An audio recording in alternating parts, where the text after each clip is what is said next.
ದರ್ಶನನ ಬಗ್ಗೆ charge sheet ಹಾಕಿದ್ದಾರೆ. ಈ ಚಾರ್ಜ್ ಶೀಟ್ ಬಗ್ಗೆ ಮೀಡಿಯಾಗಳು ಎಕ್ಸ್ಪ್ಲನೇಷನ್ ಕೊಡ್ತಾ ಹೋಗ್ತವೆ. ಬ್ಲಡ್ ರಿಪೋರ್ಟ್ ಮ್ಯಾಚ್ ಆಗಿದೆ, ಮಣ್ಣಿನಲ್ಲಿರ್ತಕ್ಕಂಥ ಬ್ಲಡ್ಡು ಮ್ಯಾಚ್ ಆಗಿದೆ, ರೇಣುಕಾಸ್ವಾಮಿ DNA ಮ್ಯಾಚ್ ಆಗಿದೆ ಅಂತ ಹೇಳ್ತಾರೆ. ಈ ಎಲ್ಲವೂ panchnama, FSL report, CFSL report, ಸೀಸರ್ಸು, ಆಮೇಲೆ medical evidence, PM inquest report, ಆಮೇಲೆ ಹೇಳಿಕೆಗಳು 161, 162, 164 ಸ್ಟೇಟ್ಮೆಂಟ್ಸು, ದೆನ್ ಇವರ ವಾಲಂಟ್ರಿ ಸ್ಟೇಟ್ಮೆಂಟ್ಸು, ಕನ್ಫೆಷನ್ ಸ್ಟೇಟ್ಮೆಂಟ್ಸ್ ಅಂತವುದಕ್ಕೆ ಇವರೇ ಒಪ್ಪಿಕೊಂಡಿದ್ದಾರೆ, ಅಪರಾಧ ಮಾಡಿದ್ದೀವಿ ಅಂತ ಒಪ್ಪಿಕೊಂಡಿದ್ದಾರೆ. ಅವರೇ ಈ ಮುಂದಿನ ಗೊತ್ತಿಲ್ಲ, ವಾಲಂಟ್ರಿ ಸ್ಟೇಟ್ಮೆಂಟು, ಕನ್ಫೆಷನ್ ತಪ್ಪೊಪ್ಪಿಗೆ ಸ್ಟೇಟ್ಮೆಂಟ್ಗಳ ಬಗ್ಗೆ ಮೀಡಿಯಾದರಿಗೆ ಕಾನೂನು ಗೊತ್ತಿಲ್ಲ. ಕಾನೂನು ಗೊತ್ತಿಲ್ಲ ಏನು ಅಂದರೆ, ಇವನ್ನು ಹೆಚ್ಚು ಕಡಿಮೆ ಲಾ ಓದ ಹುಡುಗರಿಗೂ ಗೊತ್ತಾಗೋದಿಲ್ಲ. ಅದಕ್ಕೆ ಮತ್ತೆ ಪ್ರಾಕ್ಟೀಸ್ ಅಂತ ಇಡೋದು. ಸೀನಿಯರ್ಸ್ ಹತ್ರ ನಾವೆಲ್ಲ 3-4 ವರ್ಷ ಪ್ರಾಕ್ಟೀಸ್ ತೊಗೊಂಡು ಬಂದ್ರೆ ಅನುಭವ ಬೇಕು. ಅದಕ್ಕೆ ರೊಟ್ಟಿ ಮಾಡೋದು ಓದಿದ್ರೆ ಮಾತ್ರ ರೊಟ್ಟಿ ಬರಲ್ರಿ, ಅದನ್ನು ಅನುಭವದಿಂದ ಮಾಡಬೇಕು. ಹೌದ್ರೆ? ಹಂಗೆ ಬುಕ್ದಾಗ ಬರೆದದ್ದು ರೊಟ್ಟಿ ಮಾಡೋಕ್ಕೆ ಬರಲ್ಲ. ಕಾರಣ ನಾನೀಗ ಏನು ಹೇಳಕ್ಕೊಂಡಿದ್ದೇನೆ ಅಂದರೆ, ಈ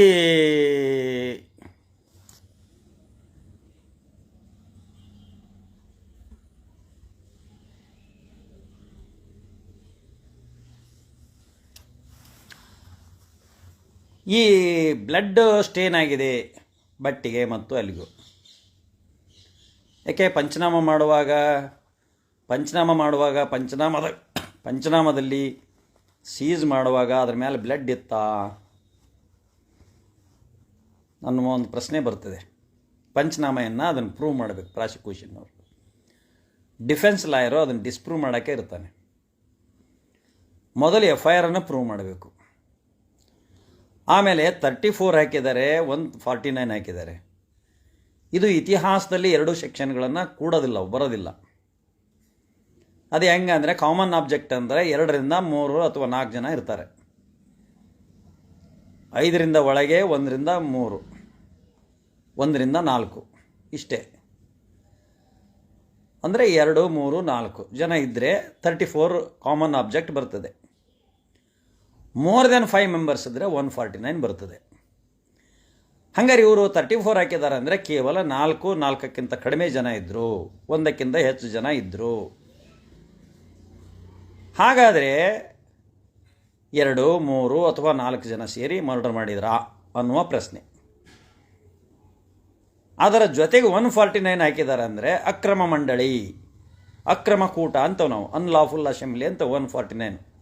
ಅಂದರೆ ಮೊದಲೇ ಅದು ಪಿತೂರಿ ನಡೆದಿರಬೇಕು. ಕಾನ್ಸ್ಪಿರಸಿ 120B ಹಾಕಿದಾರಲ್ಲ, ಅದರೊಳಗೆ 17 ಜನನು ಗುಂಪುಗೂಡಿಕೊಂಡು ಅಕ್ರಮವಾಗಿ ಒಂದು ಸಂಭಾಷಣೆಯನ್ನು ಮಾಡಿಕೊಂಡು, ಅಕ್ರಮವಾಗಿ ಒಂದು ಪಿತೂರಿಯನ್ನು ಮಾಡಿಕೊಂಡು, ಕ್ರಿಮಿನಲ್ ಪಿತೂರಿಯನ್ನು ಮಾಡಿಕೊಂಡು, ಆ ಪಿತೂರಿಯ ಪ್ರಕಾರ ಇವನನ್ನು ಮುಂದಾಗೇ ಪ್ಲ್ಯಾನ್ ಆಗಿರಬೇಕದು. ಅವನನ್ನು ಕರ್ಕೊಂಬಂದು ಹಂಗಾರೆ 364 ಹಾಕಿದ್ದಾರೆ. 364 ಏನು ಹೇಳ್ತದೆ ಅಂದರೆ, kidnapping with intending to kill him, murder him, ಕೊಲೆ ಮಾಡಬೇಕು ಅನ್ನುವ ಉದ್ದೇಶದಿಂದನೇ ಕಿಡ್ನ್ಯಾಪ್ ಮಾಡತಕ್ಕಂಥ ಅಪರಾಧಕ್ಕೆ 364 ಹಾಕಿದ್ದಾರೆ. 364A ಅಂದರೆ ಕಿಡ್ನ್ಯಾಪಿಂಗ್ ಫಾರ್ ರ್ಯಾನ್ಸಮ್, ಅಂದರೆ ಹಣಕ್ಕೋಸ್ಕರ. ಈ ಮಗು ನಾನು ಕಿಡ್ನ್ಯಾಪ್ ಮಾಡೇವಿ, ಬಿಟ್ಟು ಇಷ್ಟು ರೊಕ್ಕ ಕೊಟ್ಟರೆ ಬಿಡ್ತೇವೆ ಅಂತಾರಲ್ಲ, ಅದು ಬ್ಲ್ಯಾಕ್ ಮೇಲ್. ಆ್ಯಂಡ್ 364A ಆ ಕೇಸ್ ನಾವು ನಡೆಸಿದ್ವಿ.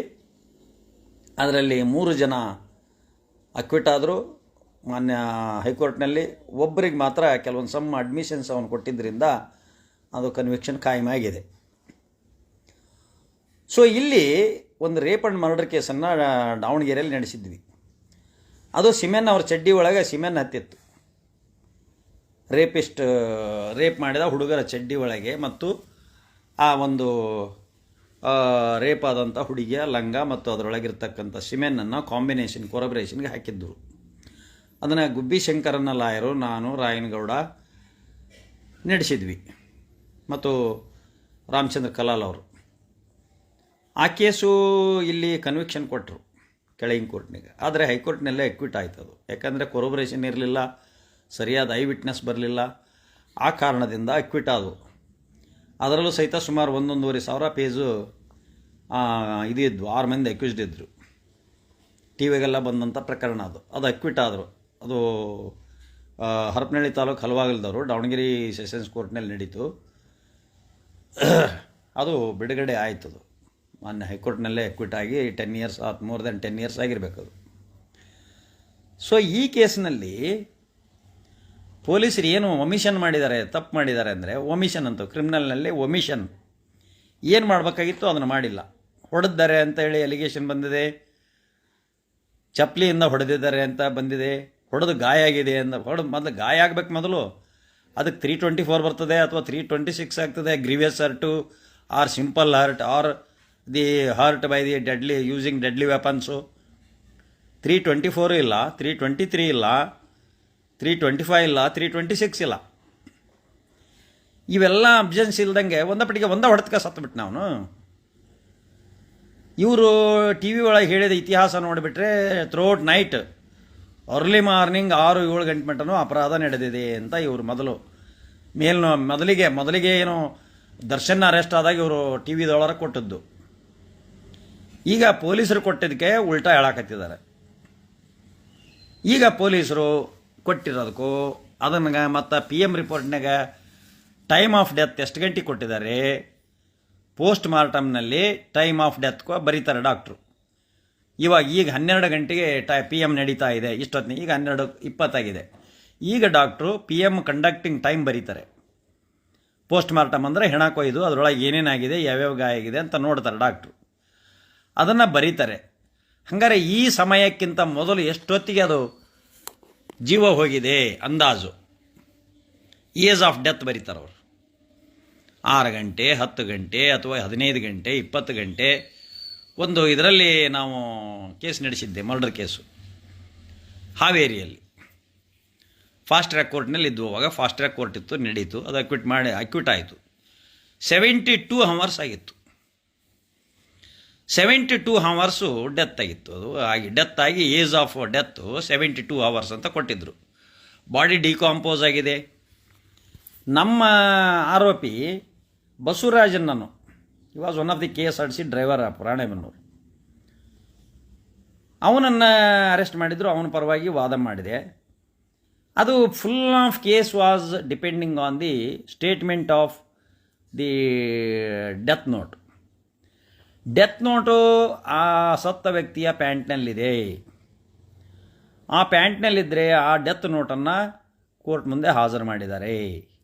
ಟಿ ವಿ ಆದ್ರೆ ಏನು ಹೇಳ್ತಾರೋ, ಡೆತ್ ನೋಟ್ ಇದೆ, ಅವನಿಗೆ ಗಲ್ಲು ಶಿಕ್ಷೆ ಆಗ್ತದೆ ಅಂತ ಟಿ ವಿ ಹೇಳಿಬಿಡ್ತಿದ್ರು. ನಾನು ಇವನ್ ಒಂದೇ ಪ್ರಶ್ನೆ ಕೇಳಿದೆ, ಆ ಬಾಡಿ ಮ್ಯಾಗಿನ ಪ್ಯಾಂಟನ್ನು ಸೀಸ್ ಮಾಡಿದ್ದಾರೆ. ಇವಾಗ ಕೇಳಿದೆ ನಾನು ಇನ್ವೆಸ್ಟಿಗೇಟಿಂಗ್ ಆಫೀಸರ್ಗೆ, ಈ ಪ್ಯಾಂಟೆಲ್ಲ ಒದ್ದೆ ಆಗಿತ್ತಲ್ಲ, ಡಿಕಾಂಪೋಸ್ ಆಗಿ ವಾಟ್ರಿಸ್ ಆಗಿ ಬಾಡಿ ಡ್ಯಾಮೇಜ್ ಆಗಿ ಪ್ಯಾಂಟೆಲ್ಲ ತೋದು ವಾಟ್ರಿಸ್ ಆಗಿತ್ತಲ್ಲ ಅಂತ ಕೇಳಿದೆ. ಹೌದು ಅಂದರು. ಮತ್ತು ಆ ಜೋಬನಿಗೆ ಇಟ್ಕೊಂಡ ಈ ಡೆತ್ ನೋಟ್ ಹೆಂಗೆ ಸೇಫ್ ಆಗಿದೆ ಅಂತ ಕೇಳಿದೆ. ಡೆತ್ ನೋಟಿಗೆ ಒಂದು ರಕ್ತದ ಕಲೆ ಇಲ್ಲ, ಒಂದು ವಾಟ್ರಿಸ್ ಕಲೆ ಇಲ್ಲ, ಪ್ಯಾಂಟೆಲ್ಲ ಒದ್ದೆಯಾಗಿ ತೋದು ಹೋಗಿದೆ, ಅದು ಬಾಡಿ ಒಡ್ಕೊಂಡು ಸೋರಿದೆ, ಪ್ಯಾಂಟಷ್ಟು ತೋದದ್ದು ಅಂತ ಇನ್ಕ್ವೆಸ್ಟ್ ರಿಪೋರ್ಟ್ನಾಗ ಹೇಳಿದ್ದಾರೆ. ಪ್ಯಾರಾ 7 ಕ್ಲಾಸ್ 3 ಕೆಳಗೆ ಹೇಳಿದರು. ಪ್ಯಾಂಟ್ ಒದ್ದೆಯಾಗಿತ್ತು, ಶರ್ಟು ಒದ್ದೆಯಾಗಿತ್ತು, ಅವನು ಸೀಸ್ ಮಾಡಿದ್ದೇವೆ, ಸೀಸ್ ಮಾಡಿ ಬಾಡಿಯನ್ನು PM ಕೊಟ್ವಿ ಅಂತ ಹೇಳಿದ್ದಾರೆ. ಹಾಗಾದರೆ 72 ಗಂಟೆ ಅಂದರೆ 48 ಗಂಟೆ ಅಂದರೆ 2 ದಿವಸ ಆಯಿತು. 72 ಗಂಟೆ ಅಂದರೆ ಎಷ್ಟು ದಿವಸ ಆಯ್ತು ಲೆಕ್ಕ ಹಾಕ್ರಿ. ಸೊ ಹಾಗಾದಾಗ ಆ ಬಾಡಿಯಲ್ಲಿರ್ತಕ್ಕಂಥ ಏನು ಡೆತ್ ನೋಟ್ ಇದೆಯಲ್ಲ, ಅದು ಸೇಫಾಗಿ ಹೇಗಿರ್ತದೆ, ಪೆನ್ನಿನಿಂದ ಬರೆದಂಥ ಅಕ್ಷರಗಳು ಹೇಗೆ ಸೇಫ್ ಆಗಿರ್ತವೆ ಎನ್ನುವ ಪ್ರಶ್ನೆ. ಈ ರೀತಿ ಅನೇಕ ಡೌಟ್ಸು ಈ FSL ರಿಪೋರ್ಟು, ಬ್ಲಡ್ ಸ್ಟೇನ್ ಬಟ್ಟೆಗಳು, ಹೌದಾ, ಬ್ಲಡ್ ಸ್ಟೇನ್ ಟೆಕ್ಸಸ್ಸು ಇವೆಲ್ಲ ಅದವಲ್ಲ, ಈ ಆರ್ಟಿಕಲ್ಸು, ಮಟೀರಿಯಲ್ ಆಬ್ಜೆಕ್ಟ್ಸು, ಸೀಸರು, ಪಂಚನಾಮ ಮತ್ತು ಅವನು ಕಳಿಸಿದಂಥ ಸಮಯ, ಅವನ ಸೇಫಾಗಿಟ್ಟಂಥ ಸಮಯ, ಆ ಪಂಚರು ಹೇಳ್ತಕ್ಕಂಥ ವಿಚಾರಗಳು ಇವೆಲ್ಲವನ್ನೂ ಕ್ರೋಢೀಕರಿಸಿದಾಗೆ ಪ್ರತಿಯೊಂದು ಅನುಮಾನ ಇದೆ. ಮೇಲ್ನೋಟಕ್ಕೆ ಚಾರ್ಜ್ ಶೀಟೇ ಅನುಮಾನ ಇದೆ. ಚಾರ್ಜ್ ಶೀಟ್ನಲ್ಲಿ ಹಾಕಿದ ಸೆಕ್ಷನ್ಗಳು ಅನುಮಾನವನ್ನು ಎತ್ತಿ ಎತ್ತಿ ತೋರಿಸ್ತಾ ಇವೆ. ಯಾಕೆಂದರೆ 323 ಹಾಕ್ಬೇಕಾಯ್ತು. ಬಂಧನ ಕಪಾಳಕ್ಕೆ ಹೊಡೆದ, ಆಮೇಲೆ ಚಪ್ಪಲಿಯಿಂದ ಹೊಡೆದ, ಒದ್ದ. These are all the material object. Deadly weapon. ಚಪ್ಪಲಿ ಡೆಡ್ಲಿ ವೆಪನ್, ಅದು ಗಾಯ ಆಗ್ತದೆ ಹೊಡೆದ್ರೆ. ಚಪ್ಪಲಿಯಿಂದ ಹೊಡೆದ್ರೆ ಗಾಯ ಆಗೋ ಸಂದರ್ಭ ಇದೆ, ರೆಡ್ಡಿ ಸರ ಆಗ್ತದೆ. ಆ ವೆಪನ್ನಿಂದ ಹೊಡೆದಾಗ 324 ಅಪ್ಲೈ ಆಗೇ ಆಗ್ತದೆ. ಜಾಡಿಸಿ ಒದ್ದ 324 ಆಗ್ತದೆ. ಹಾಗಾದ್ರೆ ಈ ಸೆಕ್ಷನ್ಗಳನ್ನು ಯಾಕೆ ಹಾಕಿಲ್ಲ? ಹಾಗಾದ್ರೆ ಡೈರೆಕ್ಟ್ ಒಮ್ಮರಿ ಕೊಲೆನೇ ಮಾಡಿಬಿಟ್ರಾ? ಎಳ್ಕೊಂಬಂದಾರ ತಡ ಕೊಡದಾರೆ, ಯಾರು ಹೊಡಿದೆ ಮಾಡಿದೆ ಏನೋ ಎಲ್ಲವದರ ಜೀವ ತೆಗೆದೇ ಬಿಟ್ರಾ? ಸೊ ಇಲ್ಲಿ ಅನುಮಾನಕ್ಕೆ ಆಸ್ಪದ ಇವೆ. ಕ್ರೂಯಲ್ಟಿ ಕೊಟ್ಟರು ಅಂತ ಹೇಳ್ತಾರೆ. ಈ ಕರೆಂಟ್ ಶಾಕ್ ಕೊಟ್ಟರು ಅಂದರೆ, ಹಂಗೆ ಕರೆಂಟ್ ಶಾಕ್ ಕೊಟ್ಟರೆ ಗ್ರೀವಿಯಸ್ ಹಾರ್ಟ್ ಆಯ್ತು. ಯೂಸಿಂಗ್ ಡೆಡ್ಲಿ ವೆಪನ್ 325 ಕೊಡಬೇಕಾಗಿತ್ತು. ಕರೆಂಟ್ ಶಾಕ್ ಕೊಟ್ಟರೆ ಮಟೀರಿಯಲ್ ಆಬ್ಜೆಕ್ಟ್ನಿಂದ ಡೆಡ್ಲಿ ವೆಪನ್, ಅದು ಗ್ರೀವಿಯಸ್ ಹರ್ಟ್ ಆಗ್ತದೆ, ಗಾಯ ಆಗ್ತದೆ, ಗಂಭೀರವಾದ ಗಾಯ ಆಗ್ತದೆ. Why they are not initiated?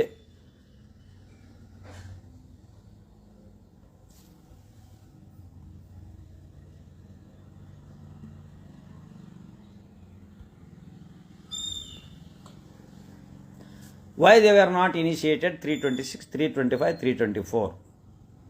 ಇದು ಅನುಮಾನದೆಡೆಗೆ ಆಸ್ಪದವನ್ನು ಕೊಡ್ತಿದೆ. ಒಂದು. Then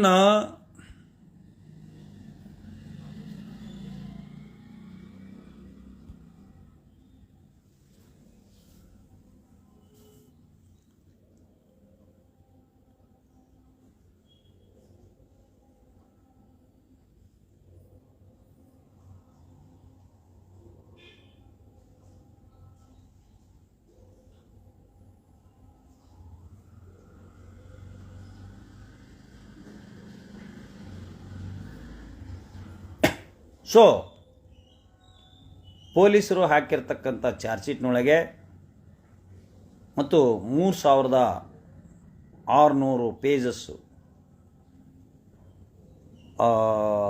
pages quantity of documents, quantity of pages. ಹಂಗಾರೆ ಕ್ವಾಲಿಟಿ ಆಫ್ ಎವಿಡೆನ್ಸ್ ಹೇಳ್ತೀನಿ. 17 ಮಂದಿನೂ ಕನ್ಫೆಷನ್ ಸ್ಟೇಟ್ಮೆಂಟ್ ಕೊಟ್ಟಿದ್ದಾರೆ ಅಂತ. 17 ಮಂದಿನೂ ಸ್ಟೇಟ್ಮೆಂಟ್ ಕೊಟ್ಟಿದ್ದಾರೆ ಅಂದರೆ 17 ಮಂದಿ ಈ ಸ್ಟೇಟ್ಮೆಂಟ್ ಕೊಟ್ಟಾಗ ಆ ಕನ್ಫೆಷನ್ ಸ್ಟೇಟ್ಮೆಂಟ್ಸು ಕೋರ್ಟ್ನಲ್ಲಿ ಅವು ಕನ್ಸಿಡರಬಲ್ ಎವಿಡೆನ್ಸಾ ಅಲ್ಲ. ನಾನು ಆಗೂ ಹೇಳ್ತೇನೆ, ಈಗೂ ಹೇಳ್ತೇನೆ, ಮುಂದೂ ಹೇಳ್ತೇನೆ. ಯಾಕೆಂದರೆ ಎವಿಡೆನ್ಸ್ ಆ್ಯಕ್ಟು ಅದನ್ನು ಅವುಗಳನ್ನು ಕೋರ್ಟ್ನಲ್ಲಿ ಎವಿಡೆನ್ಸ್ ಅಂತ ಕನ್ಸಿಡರ್ ಮಾಡೋದಿಲ್ಲ. That documents are not considerable witness ಅಂತ, ಎವಿಡೆನ್ಸ್ ಅಂತ ಅವನು ತೊಗೊಳ್ಳೋದಿಲ್ಲ. Accused during the custody of the police. ಈ 17 ಮಂದಿಯ ಹೇಳಿಕೆಗಳು ಪೊಲೀಸರ ಕಸ್ಟಡಿಯಲ್ಲಿದ್ದಾಗ ಕೊಟ್ಟಂಥ ಹೇಳಿಕೆಗಳು. ಇವರೇನು ತಾವಾಗಿ ಒಪ್ಪಿಕೊಂಡಿದ್ದಾರೆ, ತಾವು ಹೇಳಿದರೆ ನೈಜವಾದಂಥ ಹೇಳಿಕೆಗಳು ಅನ್ನುವುದನ್ನು ನಂಬಲಾರ್ಹವಾದಂಥ ಹೇಳಿಕೆಗಳು. ಅವುಗಳನ್ನು ಕೋರ್ಟಿನ ಮುಂದೆ 2-2 ಅಂಥೇಳಿ ರಿಜೆಕ್ಟ್ ಮಾಡ್ತಾರೆ. ಆರೋಪಿಗಳೇ ಹೇಳ್ತಾರೆ, ಇಲ್ಲ ನಾವು ಅವ್ರ ಕಸ್ಟಡಿಯಲ್ಲಿದ್ವಿ, ಅವ್ರಿಗೆ ಹೆದರಿ ನಾವು ಹೇಳಿದ್ವಿ, ಆದರೆ ನಾವು ಆ ರೀತಿ ಹೇಳಿಲ್ಲ, ಅವ್ರು ನಮ್ಮನ್ನು ಸಹಿ ತೊಗೊಂಡಾರೆ, ಬ್ಲ್ಯಾಂಕ್ ಹಾಳಿ ಸಹಿ ತೊಗೊಂಡು ಈ ರೀತಿ ರೈಟಿಂಗ್ ಮಾಡ್ಕೊಂಡಿದ್ದಾರೆ ಅಂತಂದೇಳಿ ನಾವು ಕೋರ್ಟ್ನೇ ಸಜೆಸ್ಟು ಮಾಡಿದ್ದೇವೆ, ಮಾಡ್ತೇವೆ. ಆರೋಪಿಗಳು ಅದನ್ನೇ ಹೇಳ್ತಾರೆ, ಅವ್ರ ಕೌನ್ಸಿಲು ಅದನ್ನೇ ಹೇಳ್ತಾರೆ. ಸೊ ಈಗ ಆ ಸ್ಟೇಟ್ಮೆಂಟ್ಸನ್ನು ಒಪ್ಕೊಂಡ್ಬಿಟ್ರೆ ಕೇಸ್ ನಡೆಯುವಂಥ, ಕಾಂಟೆಸ್ಟ್ ಮಾಡುವಂಥ ಉದ್ದೇಶ ಇಲ್ಲವೇ ಅಲ್ವಲ್ಲ. ಈಗ ಚಾರ್ಜ್ ಶೀಟ್ ಹಾಕಿದ್ದಾರೆ, ಈಗ ಜಿಲ್ಲಾ ನ್ಯಾಯಾಲಯಕ್ಕೆ ಹೋದ ಕೂಡಲೇ ಇವರೆಲ್ಲ ಒಪ್ಕೊಂಡ್ಬಿಡ್ಬೋದಲ್ಲ. ಪೊಲೀಸರು ಮುಂದೆ ಒಪ್ಕೊಂಡಿದ್ದಾರೆ ಅಂದರೆ ದರ್ಶನ್ ಈ ಮಾನ್ಯ ಜಿಲ್ಲಾ ನ್ಯಾಯಾಲಯದ ಮುಂದೆ ಒಪ್ಕೋಬೇಕಲ್ಲ, ಪ್ಲೀಡ್ ಗಿಲ್ಟಿ ಮಾಡ್ಕೋಬೇಕಲ್ಲ. ಚಾರ್ಜ್ ಫ್ರೇಮ್ ಮಾಡ್ತಾರೆ, ಕೇಳ್ತಾರೆ ಒಪ್ಕೊಂತೀರೋ ಅಥವಾ ಕೇಸ್ ನಡೆಸ್ತೀರೋ ಅಂತ. ಹೌದು, ಪೊಲೀಸರೆಲ್ಲ ಹಾಕಿರೋದು ಘನವಾದಂಥ ಒಂದು ಇನ್ವೆಸ್ಟಿಗೇಷನ್ ಮಾಡಿ ಘನವಾದಂಥ ಒಂದು ಇದನ್ನು ಮಾಡಿದ್ದಾರೆ, ಅವ್ರು ಹಾಕಿರೋದೆಲ್ಲ ಸತ್ಯ, ಆದ್ದರಿಂದ ಅದನ್ನು ಒಪ್ಪಿಗೆಂತವೆ ಅಂತಂದೇಳಿ ಇವರು ಹೇಳ್ಕೊಂಡ್ಬಿಟ್ರೆ ಶಿಕ್ಷೆ ಆಗ್ತದೆ. ಆದರೆ ಪ್ರತಿಯೊಂದು ಡಾಕ್ಯುಮೆಂಟು, ಪ್ರತಿಯೊಂದು FSL reports all are subject to proof. Prosecution shall prove the particular documents and evidence beyond all reasonable doubts. Prosecution shall not depend on the say of the accused or weakness of the defence. Criminal law journal 1993 ನಮ್ಮ own high court ಹೇಳಿದೆ. ಪ್ರಾಸಿಕ್ಯೂಷನ್ನು ಪ್ರತಿಯೊಂದು ಅಂದರೆ ಅಭಿಯೋಜನೆ ಪೊಲೀಸರು ಮತ್ತು ಸರ್ಕಾರ ಮತ್ತು ಸರ್ಕಾರಿ ವಕೀಲರು ಇಂಚಿಂಚು ಸಹ ಪ್ರತಿಯೊಂದನ್ನು ಪ್ರೂವ್ ಮಾಡಬೇಕು ಮಾನ್ಯ ನ್ಯಾಯಾಲಯದ ಮುಂದೆ, ಅನುಮಾನಕ್ಕೆ ಆಸ್ಪದ ಇಲ್ದಂಗೆ. ಈ ಕೇಸುಗಳಲ್ಲಿ ಪ್ರತಿಯೊಂದು ಸಬ್ಜೆಕ್ಟು ಪ್ರತಿಯೊಂದು ಆ್ಯಂಗಲ್ನಿಂದ ನೋಡಿದಾಗ ಬರೀ ಅನುಮಾನಗಳಿದ್ದಾವೆ. ಇಂಥ ಅನುಮಾನಗಳಿದ್ದಾಗ that doubt is goes to the accused side. FIR ಹಾಕಿರೋದು ಅನುಮಾನ, ಸ್ಟೇಟ್ಮೆಂಟ್ಸ್ ತೊಗೊಂಡಿರೋದು ಅನುಮಾನ, ಪಂಚನಾಮಗಳು ಅನುಮಾನ, ಬ್ಲಡ್ ಹತ್ತಿತ್ತು ಅನ್ನೋದು ಅನುಮಾನ, ಇವರು ಪ್ರತಿಯೊಂದು ಹೇಳಿಕೆಗಳನ್ನ ತಗೊಂಡಿರೋದು ಅನುಮಾನ, ಪಂಚನಾಮೆ ನೈಜವಾಗಿ ಮಾಡಿದ್ದಾರೆ ಇಲ್ಲವೋ ಅನುಮಾನ. ಅದು ಪಂಚರು ಬಂದು ಕೋರ್ಟಿಗೆ ಬಂದು ಸಾಕ್ಷ್ಯಾಧಾರಗಳನ್ನು ಹೇಳಿದಾಗ ಅದು ಗೊತ್ತಾಗ್ತದೆ. ಅವ್ರು ಯಾವ ಪಂಚರು, ಏನು, ಯಾರು ಸಾಕ್ಷಿದಾರರು, ಏನು ಹೇಳಿದ್ದಾರೆ, ಏನು ಬಿಟ್ಟಿದ್ದಾರೆ. ಕೆಲವೊಂದು ಹಿಯರ್ಸೆ ವಿಟ್ನೆಸ್ ಇರ್ತವೆ, ಹಿಯರ್ಸೆ ವಿಟ್ನೆಸ್ಗಳು ಏನೂ ಇಲ್ಲ. ಲಾಸ್ಟ್ ಸೀನ್ ಥಿಯರಿ ಅಷ್ಟು ಮಾತ್ರ ಇದಾಗ್ತದೆ. ಇದರಲ್ಲಿ ಲಾಸ್ಟ್ ಯಾರು ನೋಡಿದ್ರು ಅವನ್ನ, ರೇಣುಕಾ ಸ್ವಾಮಿನ. ಇಲ್ಲಿ ಡೈರೆಕ್ಟಾಗಿ ಹೊಡೆದು ದರ್ಶನ್ ಕೊಲೆ ಮಾಡಿದ್ದಾನೆ ಅನ್ನುವ ನೇರವಾಗಿ ಹೇಳುವಂಥ ಐ ವಿಟ್ನೆಸ್ ಇಲ್ಲಿಲ್ಲ. ಎಕ್ಸೆಪ್ಟ್ ದಿ ಸಮ್ ಫೂಟೇಜ್ಗಳು ಸಹ ಅವನು ಕೊಲ್ಲುವುದನ್ನು ಯಾವ ಸಾಕ್ಷ್ಯಾಧಾರಗಳು, ದರ್ಶನ್ ಕೊಲ್ಲುವಂಥ ಸಾಕ್ಷ್ಯಾಧಾರಗಳನ್ನು ಯಾವ ಸಾಕ್ಷ್ಯಾಧಾರಗಳು ಈಗಿನ ಈ ಮೀಡಿಯಾದವರು ಹೇಳ್ತಕ್ಕಂಥ ಪರಿಶೀಲನೆಯಲ್ಲಿ ಯಾವ ಆ್ಯಂಗಲ್ನಲ್ಲೂ ನಾನೊಬ್ಬ ಲಾಯರಾಗಿ ಅದು ಕಾಣ್ತಾ ಇಲ್ಲ. ಕಾರಣ ಈ ಪೊಲೀಸರು ದರ್ಶನ್ಗೆ ಬೇಗ ಬೇಲ್ ಸಿಗಬಾರ್ದು ಅಂತೇಳಿ ದರ್ಶನನ ಪಾರ್ಟು ಹೊಡೆದದ್ದ ಅಂತ ಎವಿಡೆನ್ಸ್ನಲ್ಲಿ ಬಂದಿದ್ದಾವೆ, ಸ್ಟೇಟ್ಮೆಂಟ್ಸ್ನಲ್ಲಿ ಬಂದಿದ್ದಾವೆ. ಹಾಗಾದರೆ 324, 325, 326 ಯಾಕೆ ಹೇಳಿಲ್ಲ? ಈ ಮೀಡಿಯಾದವರೆಲ್ಲ ಹರ್ಕೊಂಡ್ರು. ಕರೆಂಟ್ ಶಾಕ್ ಕೊಟ್ಟಿದ್ದಾರೆ, ಕರೆಂಟ್ ಶಾಕ್ನಿಂದ ಹೆವಿ ಇಂಜುರಿ ಆಗಿದ್ದಾವೆ. ಆಮೇಲೆ ಇವನು ಹೇಳಿದ ಬೀಜಗಳು ಒಡ್ಕೊಂಡಿದ್ದಾವೆ ಅಂತ ಹೇಳಿದ ಅವನು, ಓದ್ಗಡ್ಡ ಬಿಟ್ಕೊಂಡು ಶೆಟ್ಟಿ. ಆಮೇಲೆ ಈ ಬೋಳದಲ್ಲಿ ಅಜಿತ್ ಹನುಮಕ್ಕನವ್ರದ್ದು ಇವಂದು ಒಂದು ವಿಚಾರ, ಆಮೇಲೆ ರಂಗಣ್ಣನ ಟಿ ವಿಯರ ಅವ್ರದ್ದೊಂದು ವಿಚಾರ. ಇವರೆಲ್ಲರೂ ಹೇಳೋದು ನೋಡಿಬಿಟ್ರೆ ಜಜ್ಮೆಂಟ್ಸು, ಮಾನ್ಯ ನ್ಯಾಯಾಲಯದ ಜಜ್ಮೆಂಟ್ಸ್ ಅವಶ್ಯಕತೆ ಇಲ್ಲ ಅಂತ, ನಮಗೆ ವಕೀಲರ ಅವಶ್ಯಕತೆಯೂ ಇಲ್ಲ ಅಂತ ಅನ್ನಿಸ್ತದೆ. ಕಾನೂನು ಪಂಡಿತರ ಮತ್ತು ನ್ಯಾಯಾಂಗದ ಅಧಿಪತಿಗಳು ಇವರ ಮೀಡಿಯಾದಾಗ ಏನು ಹೇಳಿದಾರೆ ಅದನ್ನು ನೋಡೇ ಜಜ್ಮೆಂಟ್ ಬರಿಬೇಕು ಅಂತಂದು, ಮತ್ತು ವಕೀಲರು ಕೂಡ ಇವು ಮೀಡಿಯಾದವ್ರು ಹೇಳಿದ್ದನ್ನು ವಾದ ಮಾಡಬೇಕನೋ ಅಂತ ಹೇಳಿ ಅನ್ನಿಸ್ತದೆ. ಇವರಿಗೆ ಮರ್ಸಿ ಬರ್ತದೆ.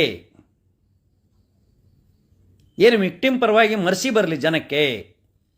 ಈ ಕನ್ನಡ ನಾಡಿನ ಜನ ಈ ವಿಕ್ಟಿಮ್ ಪರ ಮರ್ಸಿ ವಹಿಸ್ಕೊಂಡು ನಮಗೆ TRP ಬರಲಿ. ಆಮೇಲೆ ದರ್ಶನನ್ನು ಈ ಒಂದು ಇದರಲ್ಲಿ ಮಟ್ಟ ಹಾಕಿಬಿಟ್ರೆ ತಮ್ಮ ಸೇಡು ತೀರಿತದೆ.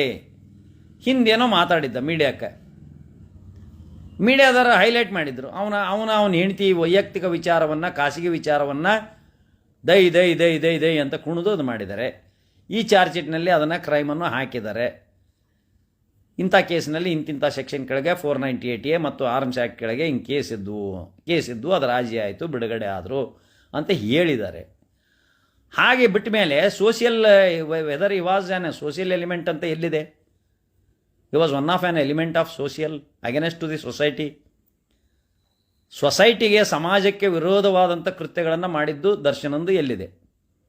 ಸಮಾಜಕ್ಕೆ ಉಪಕಾರ ಆಗುವಂಥ ದಾನ ಧರ್ಮ, ಮತ್ತೊಂದು ಮುಗದೊಂದು ಶಾಲಾ ಇಂಜಿನಿಯರಿಂಗು ಓದುವ ಹುಡುಗರಿಗೆ ಸಹಾಯ. ನಾನಂತೂ ಓದಿಲ್ಲಪ್ಪ, ಬರೀ SLC ಓದಿದ್ದೀನಿ, ನಿಮಗೆ ನಾನು ಸಹಾಯ ಮಾಡ್ತೀನಿ ಅಂತೇಳಿ ಮಾಡಿದ್ದಾನೆ. ಸೊ ಈ ಎಲ್ಲ ಕಾರಣಗಳ ಮೇರೆಗೆ ಮೇಲ್ನೋಟದಲ್ಲಿ ಡೌಟ್ಫುಲ್ ಆಗಿರ್ತಕ್ಕಂಥ ಈ ಚಾರ್ಜ್ ಶೀಟಿನ ಮೇಲೆ ಮೇಲ್ನೋಟಕ್ಕೆ ಇಂತಿಂಥ ಸೆಕ್ಷನ್ಗಳನ್ನು ಉಲ್ಟಾ ಪಲ್ಟಾ ಹಾಕಿರೋದು ನೋಡಿಬಿಟ್ರೆ ಮಾನ್ಯ ನ್ಯಾಯಾಂಗ ಇವುಗಳನ್ನು ನಂಬುವ ಪರಿಸ್ಥಿತಿ ಬಹಳ ಡೌಟ್ ಇದೆ. ಈ ಮೀಡಿಯಾಗಳು ಕೊರೆದದಕ್ಕೂ ಅಲ್ಲಿ ಚಾರ್ಜ್ ಶೀಟನ್ನು ಲಾಫುಲ್ಲಾಗಿ ಹಾಕಿರೋದಕ್ಕೂ ಅಲ್ಲಿ ಎವಿಡೆನ್ಸನ್ನು ರೆಕಾರ್ಡ್ ಮಾಡ್ಕೊಂಡಿರೋದಕ್ಕೂ ಇವೆಲ್ಲವೂ ಕೂಡ ನ್ಯಾಯಾಂಗದಲ್ಲಿ ವಿಚಾರಣೆಯ ಸಮಯದಲ್ಲಿ ಇವು ಗಂಭೀರವಾದ ಸಾಕ್ಷ್ಯಾಧಾರಗಳು ಅಂತ ಪರಿಗಣನೆ ಆಗೋದಿಲ್ಲ ಅಂತ ನನ್ನ 39 ವರ್ಷದ ಅನುಭವದ ಅಭಿಪ್ರಾಯ. ಇವ್ರು ಯಾರ್ಯಾರು ಹೇಳ್ತಾರೆ ರೀ, ರಿಟೈರ್ಡ್ ಪೊಲೀಸ್ ಆಫೀಸರ್ಸು ಅವರು ಇವರು ಬಂದು ಅವ್ರು ಯಾವಾಗಲೂ ಪ್ರಾಸಿಕ್ಯೂಷನ್ ಪರ ಕೆಲಸ ಮಾಡಿರ್ತಾರೆ, ಅವ್ರು ಶಿಕ್ಷೆ ಆಕತಿ ಅಂತಂದು ಹೇಳಿರ್ತಾರೆ. 100% ಶಿಕ್ಷೆ ಆಗಿರೋದಿಲ್ಲ. ಇವ್ರು ಚಾರ್ಜ್ ಶೀಟ್ ಹಾಕ್ತಾರೆ, ಎಲ್ಲ ಬಂದು ಅವ್ರು ಕೋರ್ಟ್ನಲ್ಲಿ ರಾಜಿಯಾಗಿ ಹಾಸ್ಟೆಲಾಗಿ ಅಕ್ವಿಟ್ ಹಾಕ್ಯಂತ ಹೋಗಿರ್ತಾರೆ. ನಿಜವಾದ ತಪ್ಪು ಮಾಡಿದವನು ರಾಜಿ ಮಾಡಿಕೊಂಡು ಅವರೆಲ್ಲ ಕಂಪ್ಲೇನೆಂಟ್ ಅವ್ರನ್ನೆಲ್ಲ ಸೆಟ್ಲ್ ಮಾಡ್ಕೊಂಡು ರಾಜಿ ಹಾಕ್ಯಂಡು ಹೋಗ್ತಾರೆ. ಇವಾಗೇನು ಪಬ್ಲಿಕ್ನಾಗ ಕೋರ್ಟಿನ ಮುಂದೆ ಹೇಳ್ತಾರೆ ರಾಜಿ ಆಗಿದ್ದೇವೆ ಸರ್ ಅಂತ ಹೇಳ್ತಾರೆ ವಿಟ್ನೆಸ್. ಆನರಬಲ್ ಕೋರ್ಟ್ ಮುಂದೆ, ಸೆಷನ್ಸ್ ಕೋರ್ಟ್ ಮುಂದೆ ಸರ್ ನಾವು ರಾಜಿ ಆಗಿದ್ದೇವೆ ಅಂತ ಹೇಳ್ತಾರೆ. ಸೊ ಇಂಥ ಒಂದು ಸಂದರ್ಭ ಇದ್ದರೆ ಇಂಥದ್ರಲ್ಲಿ ಮೀಡಿಯಾಗಳು ಹರ್ಕೊಂಡ್ರಾಗೆ ಅರ್ಥ ಇಲ್ಲ. ಆದರೆ ಮುಂದೆ ಅದು ಏನಾಗ್ತದೆ ಏನು ಬಿಡ್ತದೆ, ರಾಜಿ ಆಗ್ತಾರೆ ಬಿಡ್ತಾರೆ ಅದರಲ್ಲಿ ಅರ್ಥ ಇಲ್ಲ. ಕಾಂಟೆಸ್ಟ್ ಕೇಸೇ. ಸೊ ಆ ಕಾರಣದಿಂದ ಈ ಕೇಸು ಕಾಂಟೆಸ್ಟ್ ಆದಾಗ ಸದ್ಯದ ಪರಿಸ್ಥಿತಿಯಲ್ಲಿ ದರ್ಶನ್ ಅವರಿಗೆ ಬೇಲಿನ ಮೇಲೆ, ಜಾಮೀನಿನ ಮೇಲೆ ಬಿಡುಗಡೆಯಾಗಲಿಕ್ಕೆ ಸ್ವಲ್ಪ ಮಟ್ಟಿಗೆ ಕಷ್ಟದಾಯಕ ಇದೆ. ಆಗ್ತದೆ. ಆದ್ರೂ ಕೂಡ 1-1.5 ತಿಂಗಳಿನಲ್ಲಿ ಈಗ ಬೇಲ್ ಪಿಟಿಷನ್ ಅವ್ರ ಲಾಯರು ಈಗ ಇನ್ನು 2-3 ದಿವಸದಲ್ಲಿ ಹಾಕ್ತೀವಿ ಅಂತ ಹೇಳಿದ್ದಾರೆ. ಇನ್ನು 2-3 ದಿವಸದಲ್ಲಿ ಅವರು ಬೇಲ್ ಪಿಟಿಷನ್ ಹಾಕಿದರೆ 15-16 ಒಳಗೆ ಹಾಕಿದರೆ ಈ ತಿಂಗಳು ಎಂಡ್ ಒಳಗೆ ಒಂದು ರಿಸಲ್ಟ್ ಬರ್ತದೆ ಸೆಷನ್ಸ್ ಕೋರ್ಟ್ನಲ್ಲಿ. ಆಮೇಲೆ ಅಕ್ಟೋಬರ್ 1st ವೀಕ್ನಲ್ಲಿ ಆನರಬಲ್ ಹೈಕೋರ್ಟಿಗೆ ಹೋಗ್ತಾರೆ. ಹೈಕೋರ್ಟ್ನಲ್ಲಿ ಒಂದು 15 ಡೇಸ್ ಅಬ್ಜೆಕ್ಷನ್ ಹಾಕೋಕ್ಕೆ ಸ್ಟೇಟ್ PP ಅವರ ಸ್ಟೇಟ್ ಇವರು ಹಾಕಬೇಕಲ್ಲ, ಗೌರ್ಮೆಂಟ್ ಪ್ಲೀಡರು ಅವರು ಅದಕ್ಕೆ ಅಬ್ಜೆಕ್ಷನ್ ಹಾಕಿ ವಾದ ಮಾಡ್ತಾರೆ. ಅಲ್ಲಿ ಸತ್ಯಾಸತ್ಯತೆಯನ್ನು ನೋಡಲಿಕ್ಕೆ vast powers vested with the honourable high courts of Karnataka. ಹೈಕೋರ್ಟ್ನಲ್ಲಿ ಸ್ವಲ್ಪ ವಾಸ್ಟ್ ಪವರ್ಸ್ ಇರ್ತವೆ, ಜಾಮೀನು ಮಾಡಬೇಕು ಬಿಡಬೇಕು ಅನ್ನೋದ್ರ ಬಗ್ಗೆ ಇರ್ತವೆ. ಈ ಎಲ್ಲ ಕಾರಣಗಳನ್ನು ವಿಶ್ಲೇಷಿಸಿದಾಗ ಈ ಮೀಡಿಯಾದವರು ಸುಳ್ಳು ಹೇಳ್ತಾರೆ, ಜನರಲ್ಲಿ ಕನ್ಫ್ಯೂಸ್ ಮಾಡ್ತಾ ಇದ್ದಾರೆ. ಯಾವುದೋ ಒಂದು ದರ್ಶನನ ಮೇಲೆ ಒಂದು ವಿರೋಧಾತ್ಮಕವಾಗಿ ಏನೋ ಒಂದು ಟೆರರಿಸ್ಟನೋ ಏನು ಗಾಂಧೀಜಿನ ಗುಂಡು ಹಾಕಿದಂಗೆ ಕೊಂದುಬಿಟ್ರನೋ ಅಂತಂದು ಹೇಳಿ ಹಾಗೆ ಇವರು ಈ ನಮ್ಮ ದರ್ಶನನನ್ನು ಒಂದು ಸೋಷಿಯಲ್ ಬ್ಯಾಡ್ ಎಲಿಮೆಂಟ್ ಅಂತ ಮಾಡಲಿಕ್ಕೆ ಈ ಮೀಡಿಯಾಗಳು ಪ್ರಯತ್ನ ಮಾಡ್ತಾ ಇದ್ದಾರೆ.